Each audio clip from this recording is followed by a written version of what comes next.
Hello everyone, and welcome to this week's Brain Coach Tips. I'm Jan Bedell, otherwise known as the Little Giant Steps Brain Coach. I'm privileged to be here to share the revelation God has given me. Over the past 20 plus years, I've walked with different families on their journey to help their children be all that they were designed to be. I assume that's why you're here as well, so welcome.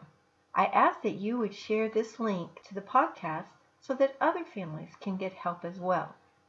Our topic for today is understanding foundations of all learning styles. Before we get to the foundation from the neurodevelopmental perspective, I just want to make sure we're all on the same page in understanding what we're talking about when we say learning styles. The definition is a cognitive framework shared by members of any group. In other words, the way people of this group learn best. Learning styles has become a paradigm of many in academia and adopted by most homeschoolers. A paradigm is a theory or a group of ideas about how something should be done, made, or thought about. Basically, if you hear something enough times, you tend to adopt it as your own philosophy, or it becomes your paradigm. So when we talk about the paradigm of learning styles, it's basically finding the way a certain individual learns best and then teach everything that you can to that style, whether it's an auditory learner, a visual learner, or a tactile learner. If this has become your paradigm, just like I've been doing in most all the podcasts, I'm going to ask you to think differently about this subject and possibly even have a paradigm shift. Let me tell you why. It's important when we're thinking about this subject to look at the foundation for all learning. Everything has to have a foundation to function well. The definition of a foundation is the basis on which something is grounded. It's a good thing to know the strengths of your children. It's also a good thing to know maybe how you learn and do some self-examination there to help you know if you're communicating on the same learning channel as your child is. So those things are important, but I think we really are limiting if we just stick to one learning style. Let me explain what I mean. The foundation in all learning starts with the brain and how well it's organized and how well it's working, all that circuitry. So to really unlock your child's learning potential, you have to look at them globally. What we tend to do, because we've bought into this paradigm of learning styles, is we go around the convention looking for curriculum that's focused or geared toward our child's particular learning style. When you're homeschooling, this could make it very challenging when you've got different kinds of learners in your home that you have to teach at the same time. Remember, inputting information is what's most important. We've got to get the information into the brain before it can be outputted. If you've listened to some of the other podcasts, you'll recognize that from neurodevelopmental perspective, the receiving information or getting information in comes through your five senses. You've got your taste, smell, hearing, seeing, and touching. The three primary ways we get information in is by hearing, seeing, and touch. Thus, those three learning styles are the most prominent. If you have open channels or dysfunctional channels, this will influence your learning style. Let's take, for instance, a child that's hypersensitive to sound. And sound really bothers them. So they just learn to kind of shut down their auditory system because it hurts. And then, of course, they would use a visual or tactile system to do their learning because of that influence. So our perspective is let's help the hypersensitivity so that they can learn auditorily as well. If a child has tonal processing issues, like they are hearing, but the brain is not interpreting those tones correctly, and they misunderstand what you say, that can also cause them not to want to use an auditory system. So you can see that the way the brain is functioning really is going to affect their learning style. If there's disruption, it's going to be like a bumpy road instead of a smooth highway like the information should be going down. If you want to look at the visual system, you have to go all the way back to the developmental stages when the baby is crawling and creeping. This is where they start to develop their eye tracking and their central vision. So if they did not spend enough time organizing their brain at this level, that's part of the foundation, but it even goes further than that by how their eyes are developed. So if a child's eyes are having trouble tracking, bringing in visual information is going to be challenging. So that would probably affect what we term now as learning styles, and they would want to do auditory or tactile kind of learning. So really you have to look at how the brain is functioning in all these areas. After the brain is organized and it's receiving information well, then it's going to process or have the short-term memory, and then it stores information. That's the basic foundation that we talk about from the neurodevelopmental perspective. But let me ask you to think about this. There's certain things that we believe need to come in and be learned with a particular learning style. Let's take, for instance, a sunset. You can't hear a sunset, you can't feel a sunset. You have to take that information in visually. We believe that math processes what is addition, what is subtraction, how do you do long division, is a visual way to learn, and it should be brought in through that visual channel, because you have each step that you have to remember and see and take into account as you're doing a long division problem. So it's best to bring those processes in visually. Now, math facts, those are more auditory, and that's where the information comes in and you see a problem that's 6 plus 2, and basically you hear 8 coming into your head. So it's best to bring that information in auditorily. With our rapid recall system that you'll find at littlegiantsteps.com, we actually bring in all the learning styles to help with whatever channel is the best, and bring it in all those different ways, and those math facts just stick. But we definitely use that auditory channel most of the time because that's what works the best. Let's think about cutting hair. You can hear lectures about cutting hair. You can watch somebody do it, so you can take in that auditory and visual information.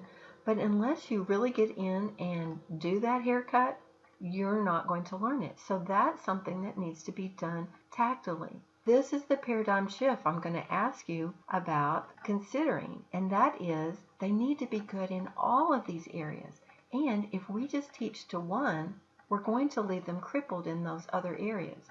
We always do what we do well, and we avoid doing what we don't do well. So this makes it challenging to get any better at those things because we avoid doing them. But if we press in and help our children to be good visually, auditorily, and tactily, then the information that they need to bring in can come in through that best channel, and they'll have the best chance of learning. I'm not the only one that is questioning the learning styles philosophy. When I was doing some research, I ran into this. There's a Professor Stahl who was an education investigator and researcher for the National Science Foundation before his death in 2004. He didn't concur with the theory of learning styles at all. This is a quote from him. Many people mistake learning preferences for learning styles. There is a big difference. So let's think about that. If you have a learning preference, I'd rather listen to that information to get it in. Is that necessarily your learning style, or do you just prefer taking in information there? And why do you prefer it? That's what we look at. Why would you do that? What's the cause of you wanting to prefer that? Are the other channels not working well, or do you just have a real gift in that area? That's the question. When you're looking at the foundation, you have to consider processing. That's your short-term memory. And of course, you have a better short-term memory auditorily. That may influence the way you prefer information coming in, and vice versa if you're visual. What I want to encourage you to do is find the free test kit on littlegiantsteps.com where it says free test kit. Test your children, test all your family, and find out where they are auditorily and visually. And then you've got an idea of what their preference might be, because that affects their short-term memory. But you also have tools to be able to get them to the next level in where they may be weaker. Again, a well-rounded learner is going to have a lot easier time in school. This is something I found when I was doing my research too. It seems like we've taken this learning style thing a little too far when we get to this level. So hopefully this will help make my point of, oh, any kind of panic that you might feel that, oh, I've got to have this as a tactile learner. Well, there's a researcher, Todd Zacher, and he published this in what's called an Onion. That's a paper. He said parents of nasal learners demand odor-based curriculum. I think he wrote a whole article on this. Are you kidding me? That they're saying these kids cannot learn unless they take it in through their nose, and so they're going to have to do odor-based curriculum? That's his whole premise, and there's a whole industry, a whole line of products coming out to help these nasal learners. To me, that's taking it a little too far. If you have to take in math facts through your nose, you're in trouble. That nasal learner could definitely use a neurodevelopmental program. We have lots of in-home programs to choose from, but the one that's the most basic, that gets a lot of these things covered as far as short-term memory, long-term memory, and brain organization, is called Developmental Foundations. You might want to look at that on littlegiantsteps.com. Developmental Foundations gives you a track to run on to give activities for these different areas to stimulate the brain so that foundation is built so that they can learn the most efficient way. One of the areas of the foundation that I want to talk about today that I alluded to last week when we were talking about dyslexia is dominance. This has to do with your long-term memory or the storage of information. When you have everything lined up on the same side, your hand, your eye, your ear, and your foot, this helps your organization of your brain and your long-term memory. If you've ever had a child that knew something one day and not the next, this could be the problem. And again, this could influence their learning style. If they're not storing things well visually, they could choose one of the other two. When we're looking at dominance, we always have to start with the hand. The hand is genetic, so you have to look at parents, aunts, uncles, first cousins, and see if there's anybody left-handed in the family. If that's the case, then there's genetics that point to that child may be left-handed. Now, you have to be careful about those relatives because lots of people are what I call closet lefties. They've been influenced to be right-handed when they really genetically should be left-handed. It's very important not to influence the hand. You want to put things at the midline for young children. This is usually determined between the ages of 4 and 8 years old. Just to show you how important this is, I worked with a 15-year-old one time that had struggled all the way through school. Ben was a smart kid. He was applying himself, but he was just really struggling. We found out that his kindergarten teacher told him to use his right hand because it would be easier. Well, he was switching back and forth, so she had to do something because he had to start writing, but she didn't know the importance of not influencing his hand. So it's only easier for Ben to use his right hand if he was genetically right. He struggled all the way through school. When we changed his hand, and yes, this happened at 15 years of age, he just started flying. Everything started lining up, and his brain finally was able to relax and go, oh, finally we're going the way God created us to go.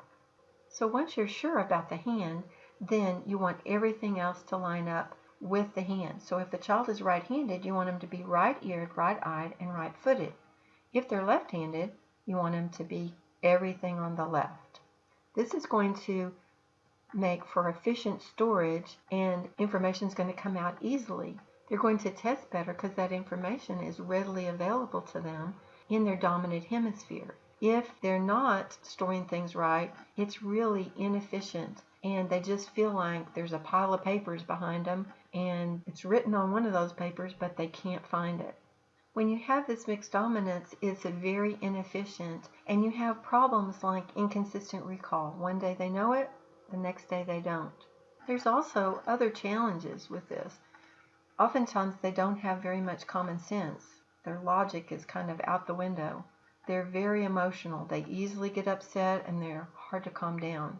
And they don't have access to what they know, especially when they're under a testing situation, so they don't test well. But even if they're really smart and they know the material, it's not working well for them. Now let's look at how you can tell about the dominance of your children. Again, we said we've got to start with the hand.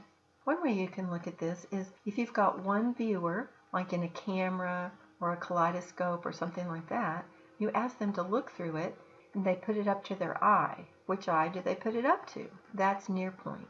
You can also look at far point dominance. This is real easy to tell. Get a paper towel tube and stand across the room from your child.